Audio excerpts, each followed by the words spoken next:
muntu numwe mwa baturage mwe bagashuka, nta muntu numwe uzaturuka kure kuza kubaka Gashuka. Ni mwe ubwanyu dufatikanije tuzubaka Gashuka.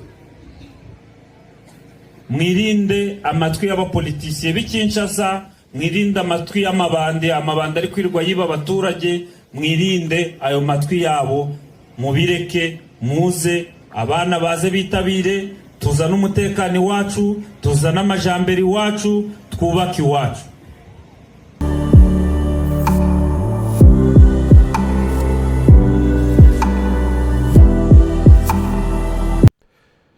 Munyemerere tubanze tuvuge gato mabwire iby'uruzinduko mbere yuko dukomeza ijambo ryose, basobanurire muri make ku bintu bimeze. Ni urugendo rw'akazi ruzenguruka intara ya Kivu y'Amajyaruguru. Guverineri Bahati Musanga Erasto hamaze iminsi azenguruka n'ubundi intara ya Kivu y'Amajyaruguru. Twagiye tubibagezaho, mwagiye munabona ingendo yagiye akora ahantu hagiye hatandukanye. Kuri uyu munsi aha yageze ni Kashuga mu karere ka Masisi, aho yagiranye ibiganiro n'abarwanyi benshi ba Wazalendo bahisemo kuva mu mashyamba bakinjira mu ngabo za ARC cyangwa Armée Révolutionnaire Congolaise. Abo bahoze ari abarwanyi ba Wazalendo batangaje ubuzima bukomeye banyuragamo bari mu ishyamba, burimo kubura ibiribwa bihagije, kutabona ubuvugizi ndetse no kubaho mu buzima bwuzuyemo ubukene, impungenge no kutamenya icyo ejo hazaza habateganyirije. Kuri ubu abo bahoze ari abarwanyi bavuga ko babonye icyizere gishya binyuze mu kwinjira muri AFC M23 no mu ngabo za ARC. Bavuga ko ari umutwe ufite imiyoborere iteguye neza, urangwa n'imyitwarire iboneye n'ubunyamwuga kandi wiyemeje kurinda umutekano n'ubuzima bw'abaturage. Bashimangira ko icyemezo cyo kuva mu ishyamba bakifatanya na ARC cyatewe n'icyifuzo cyo kugira uruhare mu kubaka amahoro no gushaka imibereho irambye nyuma y'igihe kinini bari mu buzima bw'intambara n'amakuba. Ni ingendo Bahati Musanga Erasto, guverineri w'intara ya Kivu y'Amajyaruguru, amaze iminsi akora.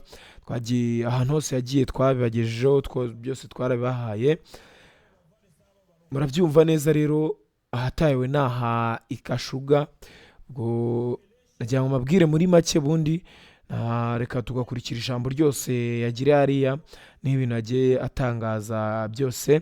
Cyo nkwibutsa kandi subscribe kuri The Quick Times News kugira ngo dukomeze kubana, ubundi mukomeze kugira amahoro y'Imana kandi muhahe muronke mu byo mukora byose.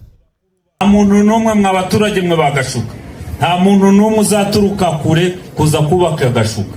Ni mwe ubwanyu dufatikanije tuzubaka Gashuka.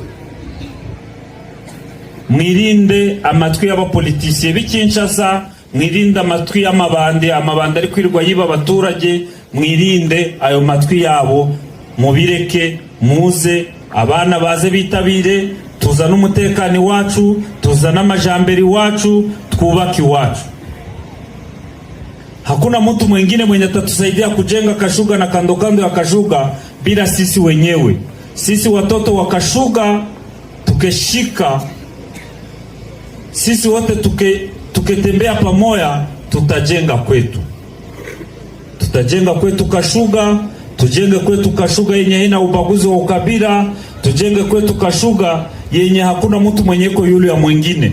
Tujenge kwetu kwenye kila mtu anaona hakuna mwenye anashinda mwingine. Kashuga ilipata shida mingi, wakina Wazalendo walifika hapa, wakina awa Mai Wadomi walikuwa hapa, FDLR ilikuwa hapa. Mufundishe watu FDLR kwabo ni Rwanda, kwabo haiko Kongo. Mubwira abantu bose batuye hano hafi, FDLR wabo ni mu Rwanda, hagi wabo ari muri Kongo. FDLR zije mu Rwanda zireka abaturage bacu. FDLR nizitareka abaturage bacu tuzazihiga kugeza igihe tubakuriye mu butaka bwacu, kandi kugeza igihe bazarangirira iwacu niba badashoboye kuja iwabo. Unaona hapa babiana benye bako hapa ni babiana benye balitoka mpori. Aba babiana baliona kuendelea kuiba mbuzi za watu na kuua watu, bakaamua kutoka mpori. Aba babiana balikuya jana, baliitika wito yetu gichi tuko na baita babiana bote batoke mpori, na tunapata wakati na aba bako hapa tuite bote benye bako mpori bakuje. Babiana bote benye bako mpori, benye bako nakimbia pamoja na FDLR bakuje tujenge kwetu. Aba babiana benye bako hapa tutababeba Rumangabo baende bajifunze, bayuwe kuchunga raia kama ni nini. Ujinga yenye iko ndani mkichwa yao ya kuiba raia yetu, kukula mbuzi za watu na kubaua, bibatoke ndani nabo bavale saba barenzabo, bavale mzuri, tubapokeleshe bajenge inchi yabo. Muko banaume tuboneho guhamagara abantu bose baba basore basize mu mashamba. Aba basore tugiye kubaha mikoro bivugire, tugiye guhamagara abantu bose basigaye mu mashamba, nibaze, ni barumuna bacu, ni bakuru bacu, baze twubake iwacu. Aba bantu ntabwo ari bwo bwa mbere baza, n'abandi baraza, iyo baje turabakira, n'abandi bose turukubahamagarira kuva mu mashamba. Tunaita bote benye banabakia kama bako mu bazalendo, kama ni Pareko, kama ni Nyatura, kama ni Mai Mai, ni bandugu zetu, ni bakongomani kama sisi, wakuje tujenge kwetu. Bote benye bako mpori hatutabafanya kitu. Aketoka mpori na silaha atakuja ende Rumangabo, ende kumasomo, akemaliza akuya chunge bazazi yake sawa ginsi tuko na komboa inchi yetu.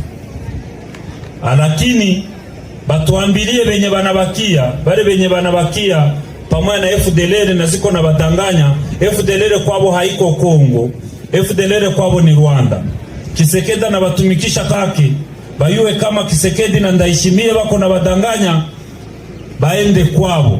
Babiana bote benye bako pamoja na FDLR baachane na FDLR. Sisi hatutaenda fasi na habata tuweza kwa vita.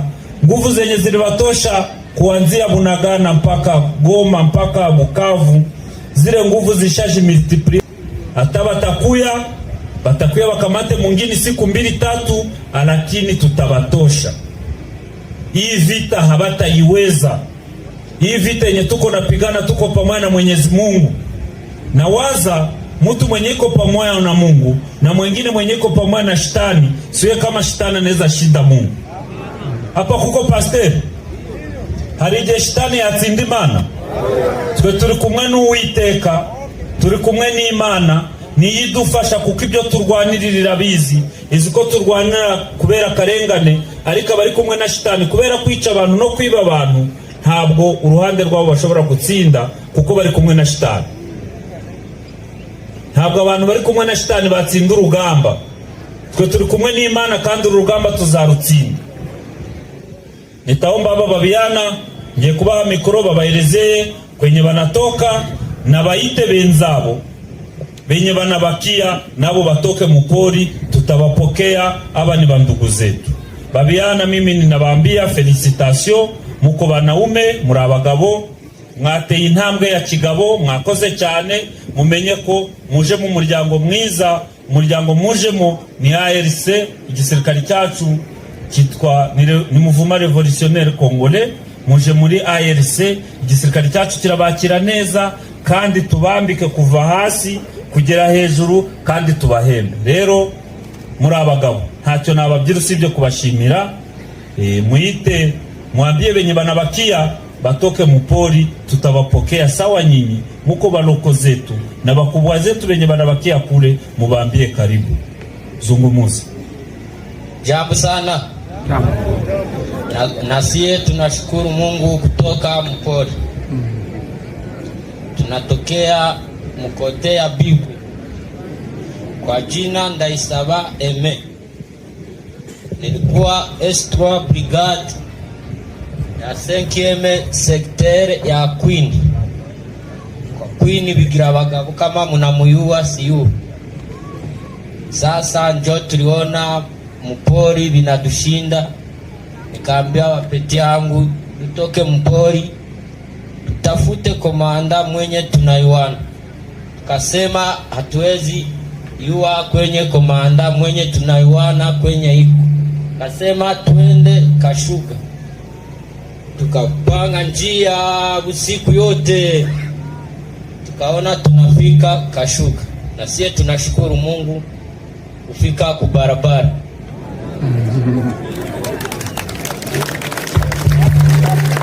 Pale kwenye mlikuwa pale kwenye babigira bagabo bako njo kwenye Lieutenant General mkuu wa nimero A wa FDLR iko mlikuwa mnamuonaka? Ndiyo Jamari, niko nasema FDLR pale mnazionaka? Ziko mlikuwa mnatumika pamoja? Muko wanaume muite na wengine. Sasa wenye banabaki unaweza baambia nini? Biko munjia nabo biko banakuya tunikwa nabo biko munjia. Vuga mu rurimi bakumva.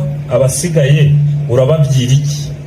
Abasigaye nge nabasabira kugira nabo bagera ku muhanda bakagira amahoro nk'abo nagira.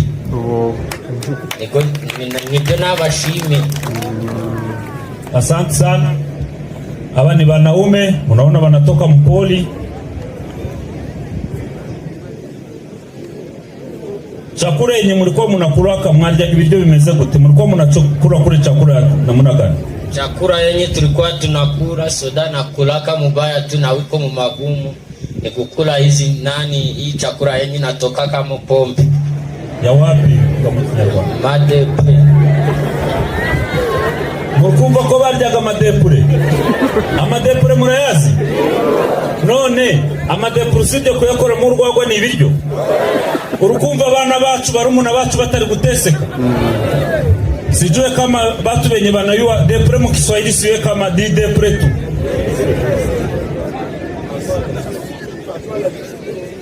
Ni yenye natokaka ndani pombe ya kasiksi, haiko kitika ya kukula, njo yenye wako nakula kule mpori hakuna chakula.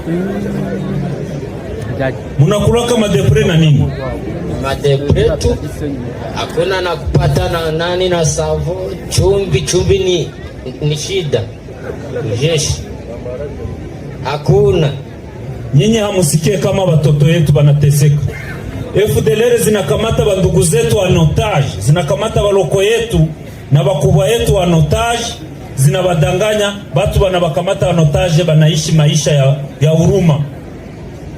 Kukula madepre, hakuna chumvi, hakuna maragi, banakula ile madepre. Hivi hapa watoto tunaenda tuwapatie chakula mzuri, bakule kabugali, bakule kamboga, bakule chakula mzuri sawa watu bazima. Sisi jeshi yetu inavala mzuri kuanzia chini mpaka kukichwa na banakula vizuri. Andehoro ya kukula vizuri banapata na pesa ya kutia kumufuko. Sasa tunaita benye banabakia wote batoke mupori bakuje tujenge kwetu. Bakuje tujenge jeshi ya mzuri, bakuje kwetu, baachane na FDLR. FDLR ziache badanganya na guvernema Kisekedi ache badanganya.